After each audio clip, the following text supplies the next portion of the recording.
Hello, guys, all my happy friends with frogs. How's everyone doing? Welcome back to Cassie's Corner. Here, we talk about controlling our thoughts and controlling our feelings so that way we can learn not to depend or stay so depressed or sad or anxious all the time. And we do that by way of the book, The Daily Stoic. I found this in a bookstore um, a while ago, and it's one of the things that helped me overcome a very deep, dark depression that I was in for about 10 to 15 years. I'm not a medical professional. I have studied in the medical field. However, I'm not a medical professional. I'm not any kind of psychiatrist or anything like that. I just want to give you the tools to help you um, when you decide that you are not wanting to be sad anymore or that you are tired of all of the anxiousness and all the negativity in your brain. I'm just helping you with some tips and tricks and helping you get out of it and come out of it and probably stay out of it. I think I have not been depressed, I'm going to say, for about 2 years. But it was deep and it was dark and it was dramatic and it was horrible and it was horrific and it was just there was some abuse involved, there was some screaming and yelling, and it's just not a very good look for anybody at all. 10 to 15 years, my children would have been in their teens when it started. um so there are some times where I just don't remember my children. Anyway, enough of that. Please like, subscribe, leave me a comment to let YouTube know that they can, let YouTube recommend my videos for me. The comments I think of are just for me, so I get to know who you are. Please let me know where you're from. Let me know if you suffer from depression. Let me know if there's a topic I can touch on. I will do that. Also, I have Cassie's underscore Cassie's no apostrophe Cassie's Corner at outlook.com. Cassie's underscore corner at outlook.com, and also on Facebook under Bows of Happiness. It was an old channel that I made up like in 2012, 2013, something of that nature.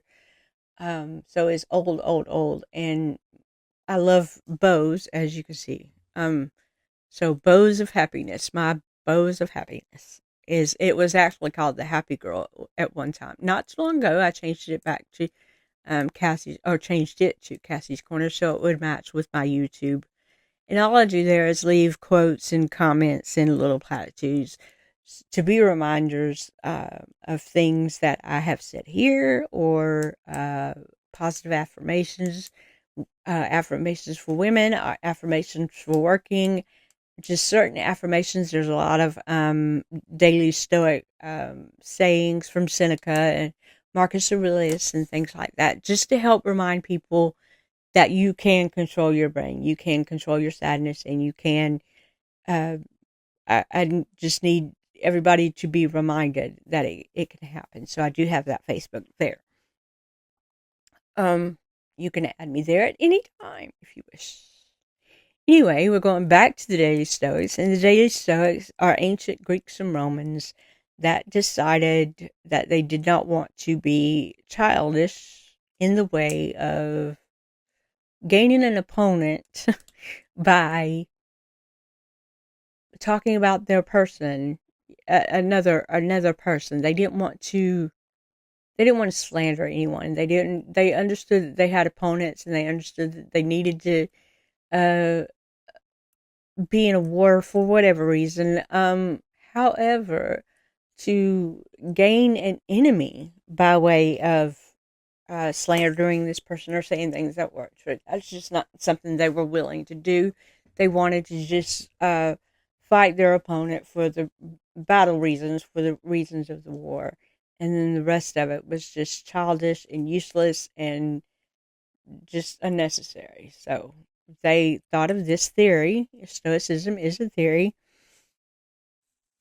Um, they were like, we're going to fight this battle and we're going to fight it for this reason, and the rest of it, just leave it to the opponent if that's what they wish to do, but we're not going to let it bother us.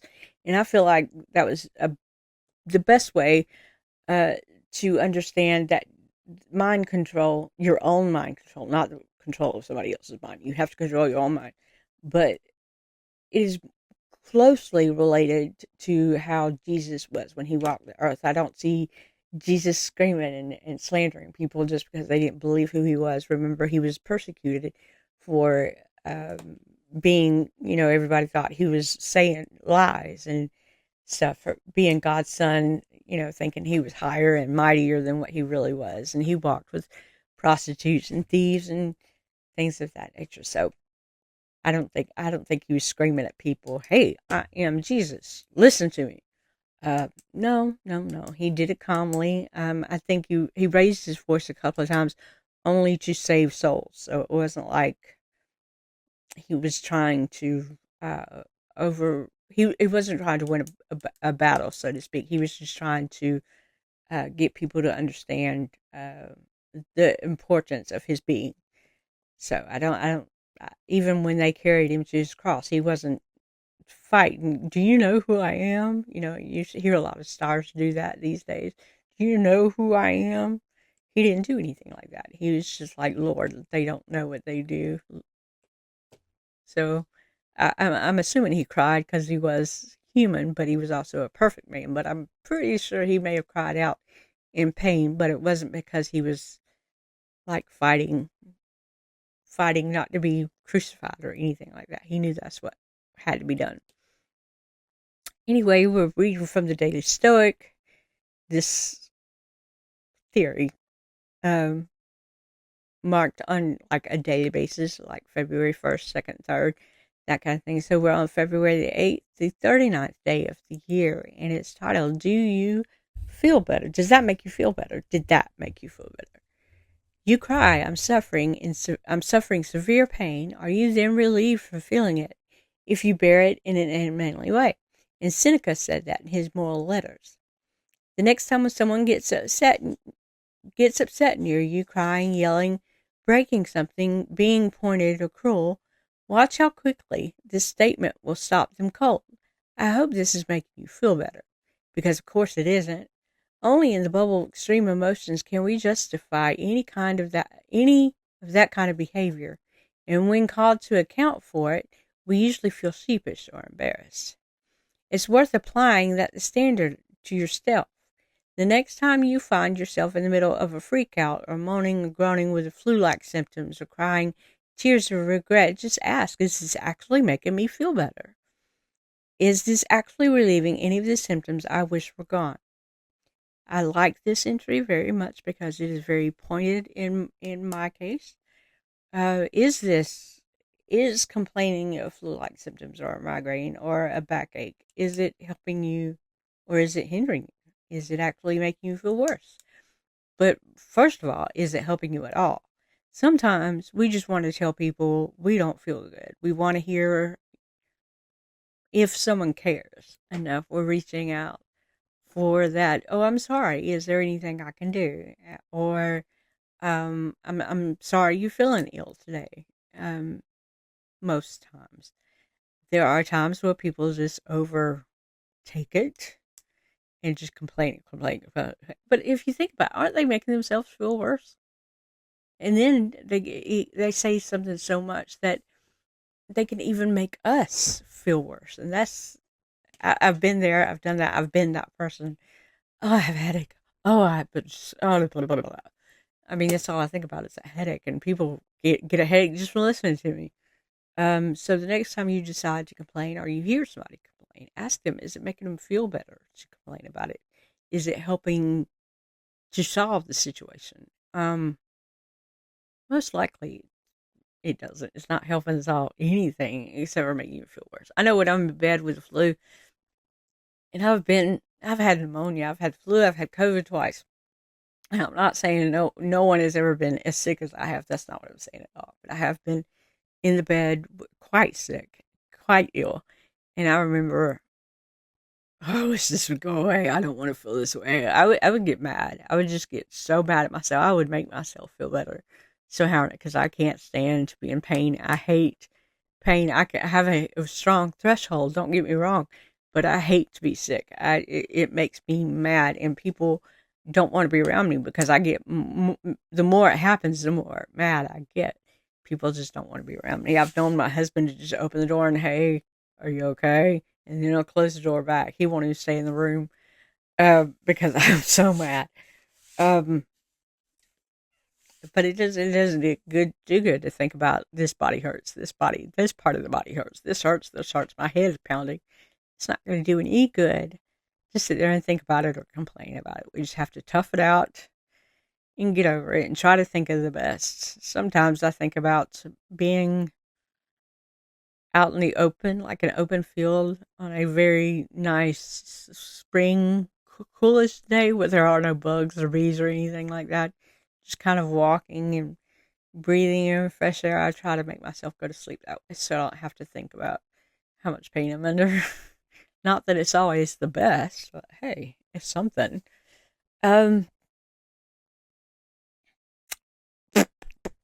yeah, we try to not complain as much. Try not to embarrass yourself or feel sheepish about how people are feeling towards you now that you've unmanly, as it says in this book, complained. I thought that was kind of cute. Unmanly. What's unmanly about complaining? I don't know. If you're hurting, you're hurting, you know? Anyway, I hope everybody's doing well today. I hope the weekend has treated you well, and I hope that you have attempted to at least control your thoughts. Don't forget to write 2 lists. One is things I can control, things I cannot control. The things I cannot control, please do not do away with that list. You need to master that list to know what you're up against when something comes up. It's like traffic. You cannot control traffic. You have to understand that. You cannot control somebody else's thoughts. You cannot control what somebody else says. You cannot control how anybody else acts. The only thing you can control is the way you process things or the way that you behave towards certain things. And that's what you need to worry about.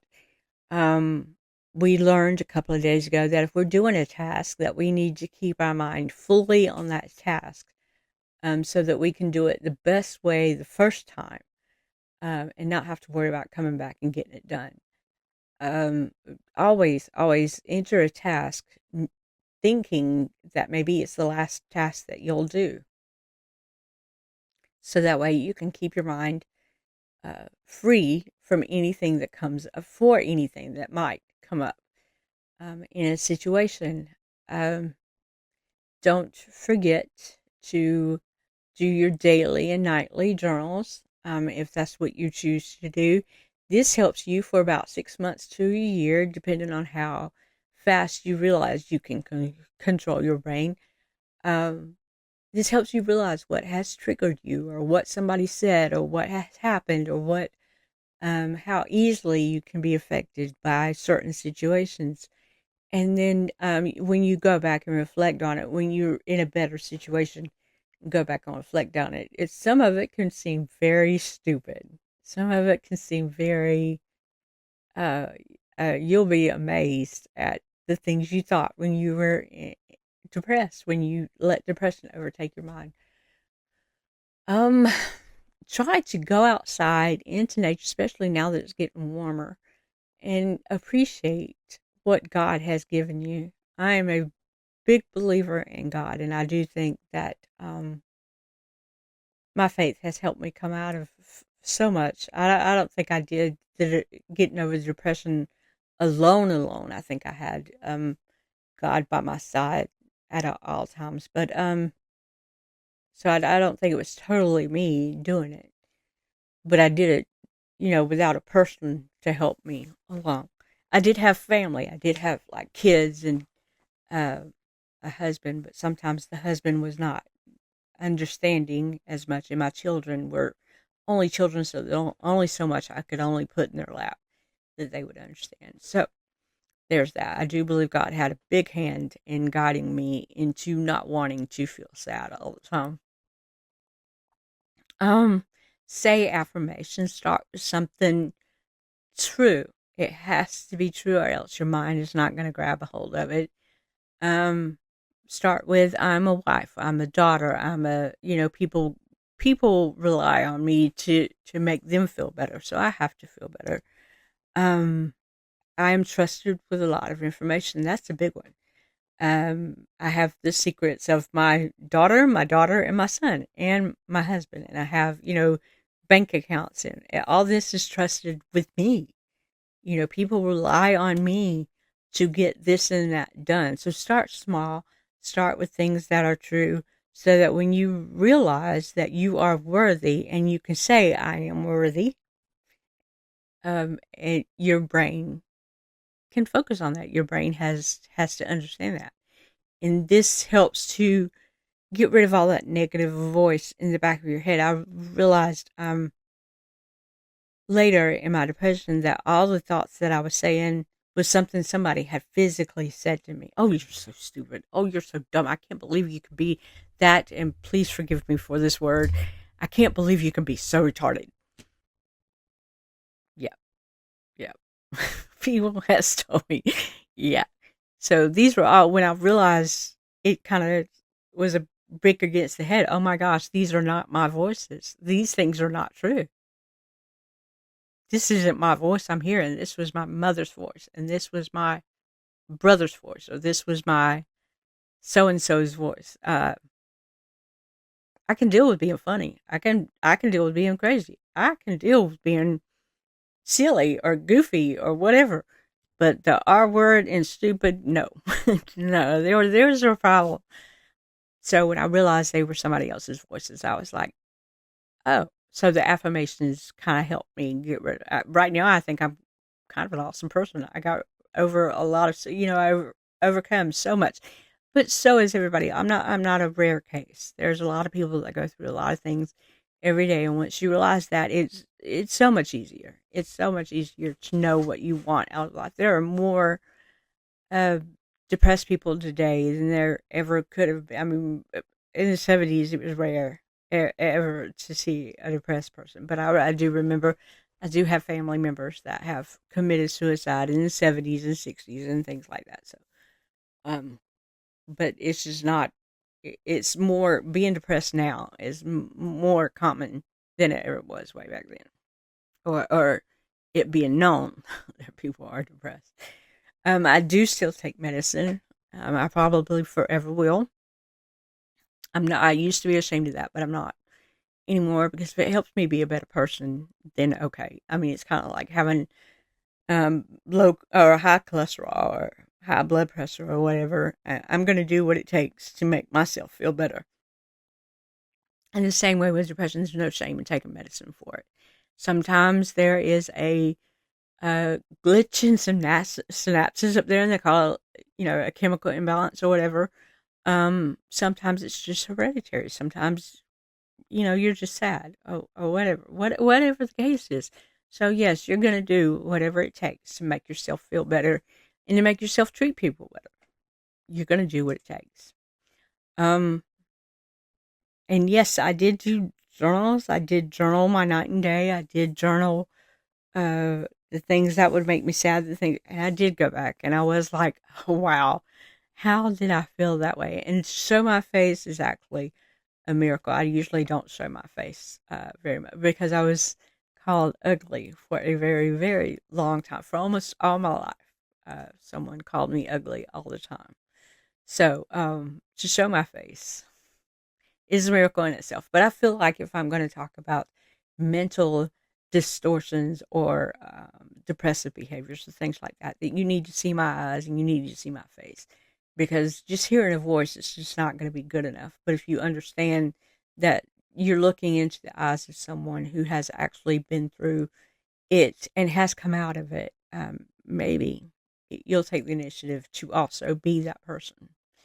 And I want as little people as sad as they can be. I don't want people sad.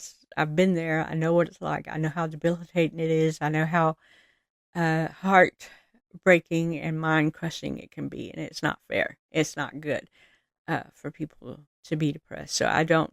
I want to be able to share the things that I've been involved with in rehabilitating my mind to help someone else get through this. I genuinely care. Um, be kind. Be kind to yourself. Be kind. Kindness is suicide prevention, I believe. There was a bumper sticker. I just gave it to my youngest daughter. She suffered suicidal thoughts when she was in high school between junior and senior years. She was in a very bad way. And it's like the minute just about that she graduated high school, she ended up pregnant. So she graduated high school in 2013 and she had a child in 2014. And I think that child kind of saved her life. And she kind of feels that way too. And that is when you see the little boy here, Freckles, that is my baby. And I love him with all I have. So that's how dark it got in our family. That I had to take knives out of the kitchen and make sure there were no razors laying around or nothing sharp, and take the scissors and hide them. And she was even like, "I don't know why you're doing that. I can find them if I want to." And she had a point, but I felt better if I knew I had put them away. I just did not want to. I didn't want to wake up and see my child in a position that was unbecoming. So I was being that protective mom. So yeah, I went through a hard time. I went through a rough time between me and my daughter. And I'm not saying it's limited to just me and my younger daughter. It could be my son may be depressed by any, he doesn't show hard symptoms and he's not angry all the time or anything like that. And I definitely think my middle daughter has some problems. But that's neither here nor there. That's not what we're talking about. We're talking about getting over them. And she was actually one of the ones that really thought that a YouTube channel discussing these behaviors would benefit from people. So I thought that was kind of awesome of her when she hasn't had former help herself. So I hope everybody has found that great big belly laugh today. I hope everybody has a wonderful weekend. I hope you've done anything that your heart has desired, whether it be working on your car, watching the Super Bowl, working in your garden, cleaning the house as you'd like it to be. I've been trying to clean my house, and be here too. I don't know. I don't know. Try not to complain because we don't want to complain. It's not going to help anything, now is it? It's really not. It's really not. So let's try to keep the complaints to ourselves. Try to not think so much in the way of complaints, so that way we can get over whatever it is that ails us. It's not. Try not to say things that is not going to help us in any form or fashion. Try to not hinder your progress. Keep your journal up. Say your affirmations. Say them out loud. Say them if they're true. Make sure you appreciate people. Make sure you say that out loud, because once that kindness starts, it kind of becomes a very addicting thing. And I really, really hope everybody has had a wonderful weekend. Tomorrow is Monday. I hate to be the bearer of bad news, but it happens every 7 days. So I do want everyone to be aware that tomorrow is Monday. We have 20 days left of this month. 20. Make them good ones. Make them the best ones. Make them where you are in control of your thoughts and your depressive behaviors and anxieties and things like that. And I will see y'all next time, I promise. Bye-bye.